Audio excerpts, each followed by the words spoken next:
Hello students, welcome to Knowledge Code. आज हम पढ़ेंगे फ्लेमिंगो बुक का 5th chapter that is Indigo by Louis Fischer. So let's start. ये chapter Louis Fischer की book the life of Mahatma Gandhi से लिया गया है। दिसंबर 1916 में जब गांधी जी इंडियन नेशनल कांग्रेस की एनुअल कन्वेंशन के लिए लखनऊ गए थे तो वहां उनसे मिलने एक पीजेंट आता है जिसका नाम होता है राजकुमार शुक्ला। और वो उन्हें कहता है कि मैं एक गरीब किसान हूं और मैं चाहता हूं कि आप मेरे साथ मेरे डिस्ट्रिक्ट चंपारण चले। एक एंशियंट अरेंजमेंट के हिसाब से चंपारण डिस्ट्रिक्ट के पीजेंट्स शेयर क्रॉपर्स थे एंड उन्हीं में से एक था राजकुमार शुक्ला। और उसके साथ जो इनजस्टिस हुआ था उसके बारे में वो कंप्लेन करने आया था इंडियन नेशनल कांग्रेस के कन्वेंशन में।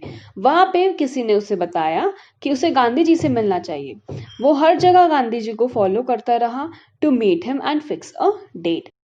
अब शुक्ला की इस डिटर्मिनेशन को देख के गांधी जी बहुत इम्प्रेस हो जाते हैं और उनसे बोलते हैं कि मुझे सच एंड सच डेट पर कलकत्ता जाना है, तुम सीधा वहीं आ जाना, वहां से मैं तुम्हारे साथ चंपारण चलूंगा। और शुक्ला जी ने बिल्कुल ऐसा ही किया।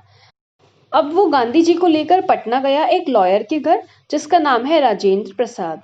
अब राजकुमार शुक्ला बार बार राजेंद्र प्रसाद के घर जा चुका था कि उसके सर्वेंट्स भी उसे अच्छे से पहचानते थे और उन्हें लगा कि गांधी जी भी एक पुअर पीजेंट ही है।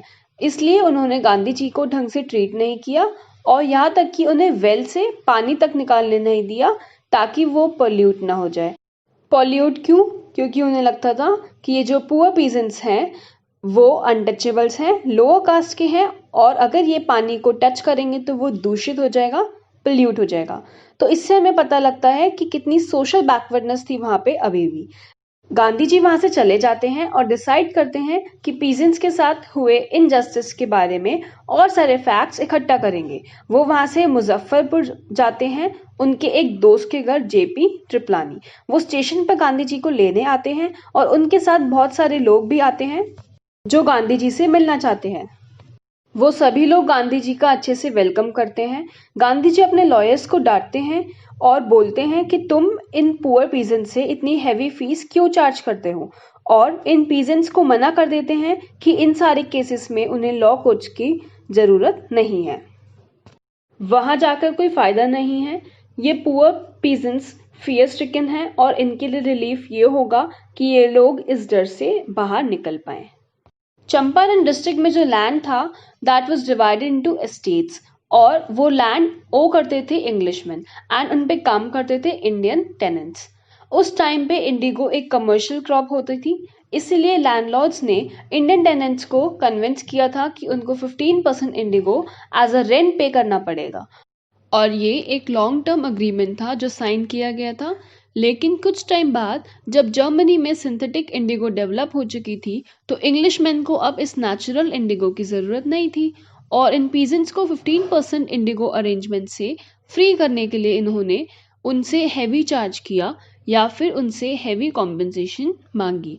अब ये पुअर पीजेंट्स इस बात से परेशान थे क्योंकि इनके पास देने के लिए इतने पैसे नहीं थे और वो इस इनजस्टिस के खिलाफ लड़ाई लड़ना चाहते थे। And at this time Gandhi ji arrived at Champaran. यहाँ उन्होंने देखा कि पीजेंट्स के साथ कितने सारे इनजस्टिस हो रहे हैं।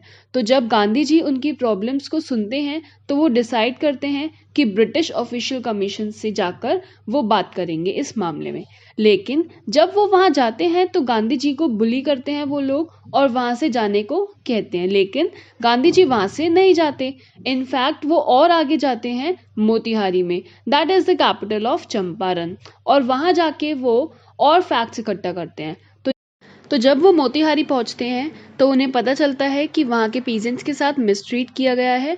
और जब वो वहाँ देखने जाते हैं तो रास्ते में ब्रिटिशर्स के मैसेंजर्स उन्हें रोक देते हैं और कहते हैं कि आप अब आगे नहीं जा सकते, आपको आगे जाने की परमिशन नहीं है।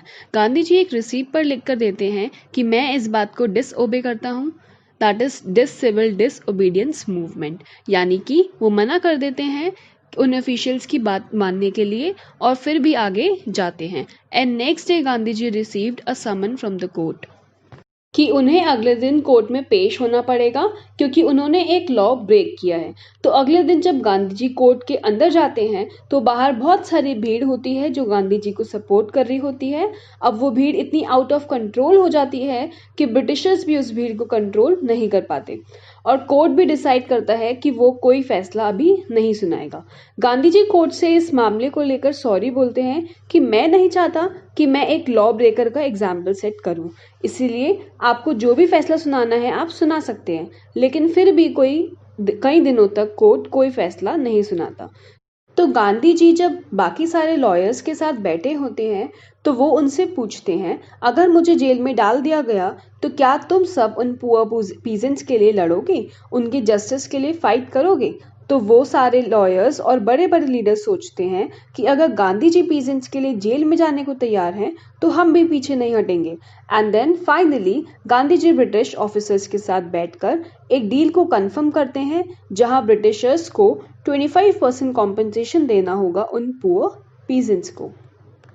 Initially, Gandhi ji asked for 50% compensation, but Britishers ने मना कर दिया और बोला कि नहीं, हम 25% ही दे पाएंगे।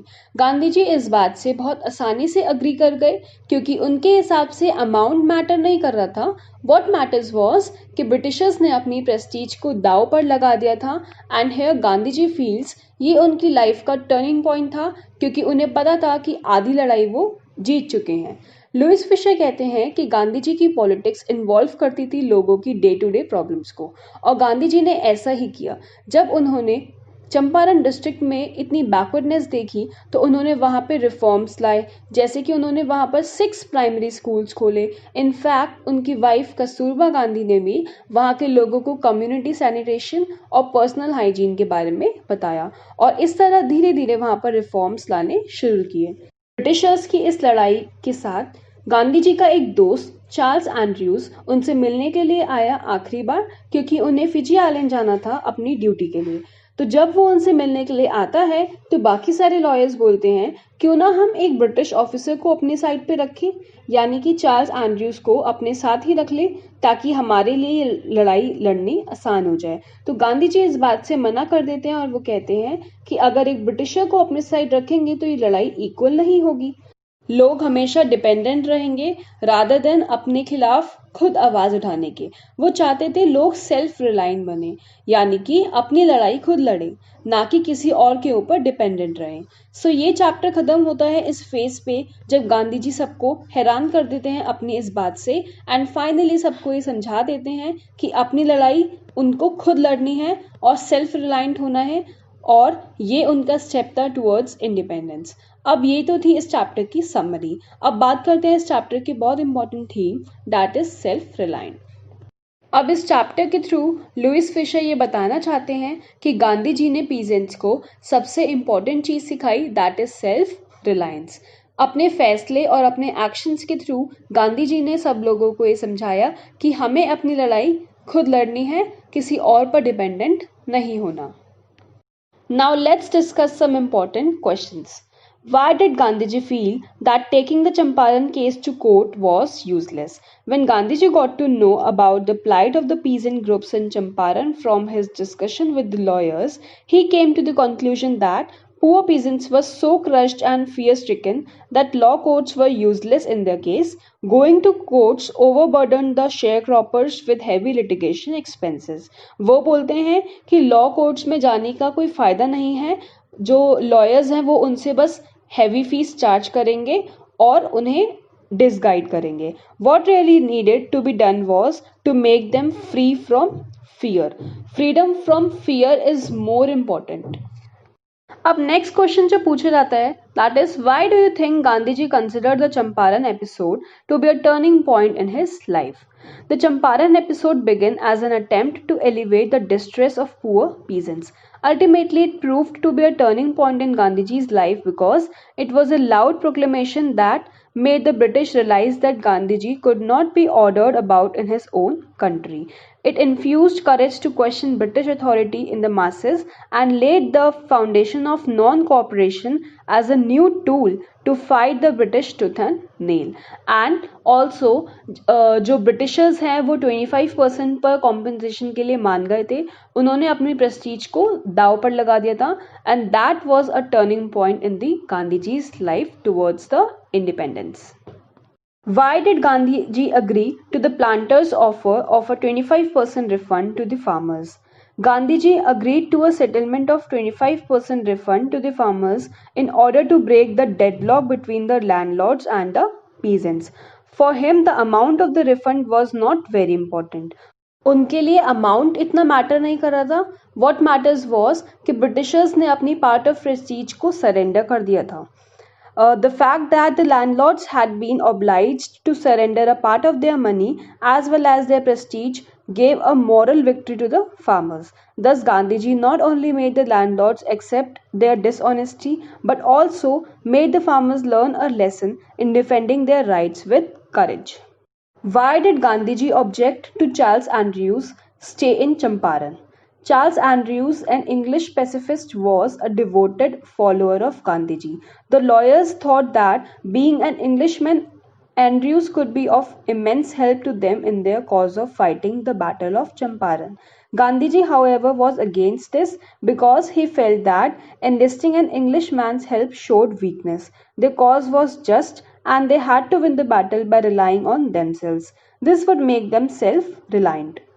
गांधी जी चार्ल्स एंड्रयूज को अपनी साइड पे रखने के लिए मना कर देते हैं और लोगों को समझाते हैं कि हमें अपनी लड़ाई खुद लड़नी होगी रादर देन किसी और पर डिपेंड होके. हमें सेल्फ रिलायंट बनना होगा. अब इस चैप्टर से एक वैल्यू बेस्ड क्वेश्चन आता है अनटचेबिलिटी को लेकर. तो हम उसमें ये सब डिस्क्राइब करेंगे कि कैसे गांधी जी राजेंद्र प्रसाद के घर गए थे तो उन्हें उनके साथ मिसट्रीट हुआ. उन्हें वेल से पानी निकालने को मना किया गया क्योंकि उन्हें लगता था कि ये अनटचेबल्स हैं, लोअर कास्ट के हैं, तो ये पानी को पॉल्यूट कर देंगे.